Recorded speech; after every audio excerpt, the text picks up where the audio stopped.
ఈ పొద్దుతో ఆఖరి అయిపోయింది. ఎవరు మీరు ఇచ్చిన సాక్ష్యమా? నేను మన చంపలే. కొడుకులే రోజు ఏం చేస్తారు తెలిసిన ఎక్కడికైనా దొంగతాను నేను చూస్తే నేను పెద్దోడు రాలే బాగుందా పొట్టోడు నాకు అని నాకు మోసం చేసి రూపాయి సంపాదించి 90 పైసలు నాకు ఓడి తీసుకుంటాడు. 10 పైసలు నాకు ఇచ్చాడు. ఎన్ని రోజులు చూడాలా పైసలు మొత్తం నరికిపోయి ఇంకా నన్ను బాగమండిగా ఉండా కొడిగే ఉండడం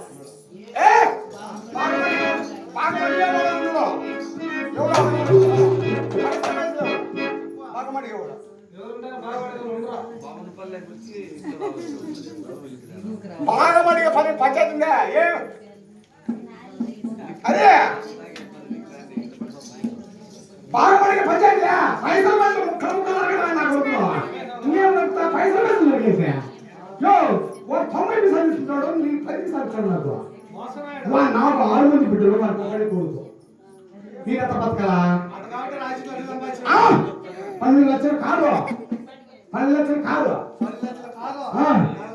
అబ్బా నాకు పైసలు ఇప్పుడు ఎవడు లే ఎవడు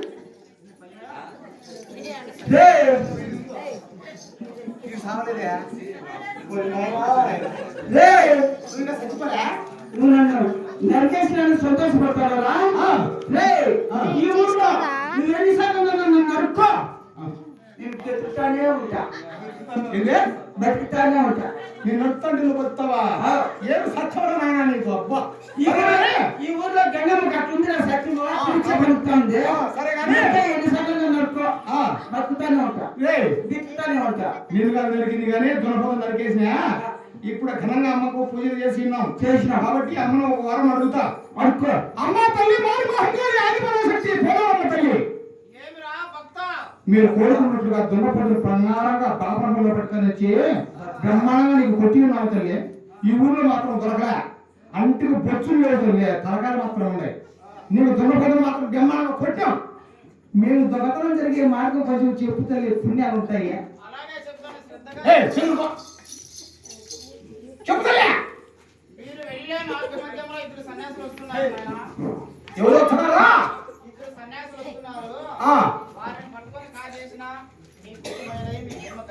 వాళ్ళని పట్టుకుంటే కొడతారు తల్లి.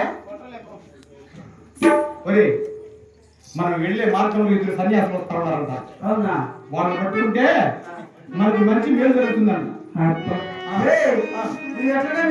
గంగమ్మ మాట ఆయన అబద్ధం చెప్తా ఉంది. ఏమో సన్నాసం దగ్గర ఉంటుంది పంచాక్షీలము తీసుకున్నాను కొట్టం తప్ప వాళ్ళ దగ్గర ఏం లేదంటున్నారు. వాళ్ళు పల్లె పల్లె గ్రామం అన్ని తిరిగి అడుక్కొని సంపాదించుకునేదంతా గుడ్డ పలకల్లో మూట కట్టుకొని ఎవరికి తెలియనట్టుగా లోపల పెట్టుకొని ఎవరికి తెలియనట్టుగా లోపల మూట కట్టుకొని లోపల పెట్టుకొని ఏమి ఎరగట్టు పోతా ఉంటారు.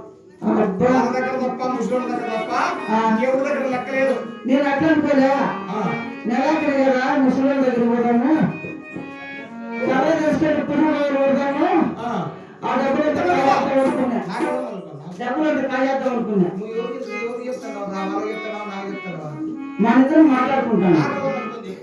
నీకే చెవుడా? చెవుడు కదా.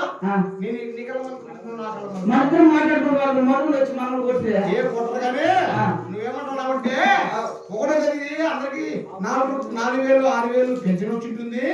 పోయి వాళ్ళు పురి బాగా కొట్టామని అనుకుంటున్నావు. వాళ్ళకి వాళ్ళ పడిపోతుండే వాళ్ళు కాదా. ఒకటి సాయంత్రానికి లెక్క అయిపోతుంది. వాళ్ళ మనలో వచ్చేసి లక్కొని వెళ్ళిపోయింటాడు. ఒక్క ఉండదు వాళ్ళ దగ్గర. అమ్ముంది కదా ముసలమ్మ నీకు కూడా ఉండాలి.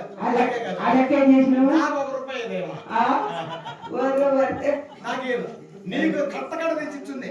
సరే కానీ అమ్మవారికి అమ్మవారు చెప్పినట్టుగా ఇద్దరు సన్యాసం వస్తా ఉన్నారు. అవునా? ఇద్దరు సన్యాసం వస్తున్నారు కాబట్టి వాళ్ళ దగ్గరికి వెళ్ళి ఏమే ఇట్లే కూడా కింద రాకుతారు. అవునా? తంతా కిందేసి అంత బలం నోరు పోతుంది రవి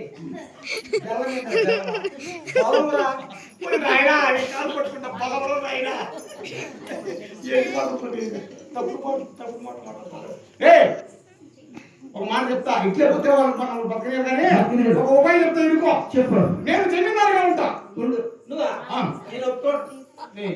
నువ్వు 10 నిమిషాలు నాకు ఇస్తాను, 90 నిమిషాలు నువ్వు తీసుకుంటాను. ఈ పదవన్న ఇలా నాకు అయినా ఎంతో మంది రాజకీయ నాయకులు లెక్కలు ఇచ్చేసి పదవులు తెచ్చుకుంటున్నారు. వాళ్ళు నమ్ముతారా? నమ్ముతారే. 90 నిమిషాలు నువ్వు తీసుకుంటున్నావు, 10 నిమిషాలు నాకు ఇస్తాడు. అవునా? అంతే. నువ్వు నాకు జమీందారు పదవి ఇప్పుడన్నా 10 నిమిషాలు వారి సంతోషం ఎందుకు పోవాలా?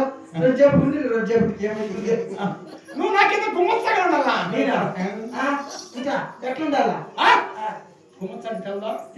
ఒకసారి చెప్తాను. ఆ. నన్ను చూసి నేను పాలేరుగా ఇచ్చినాను అనుకో వనకాల లేదో చూద్దాం.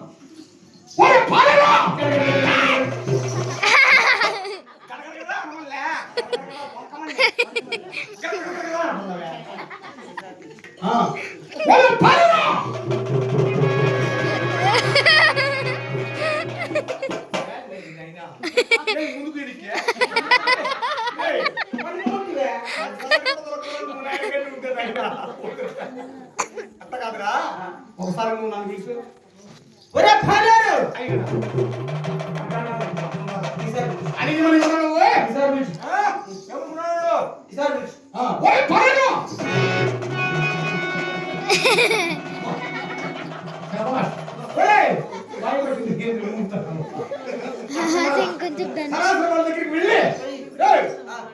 వెళ్ళి నా గురించి పెద్దగా పొగిడి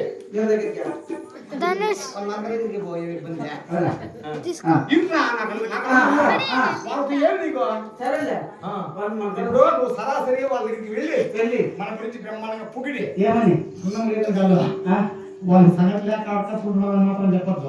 ఎందుకంటే ఊరు తినేది మనమే, అడకచ్చుకునేది మనమే.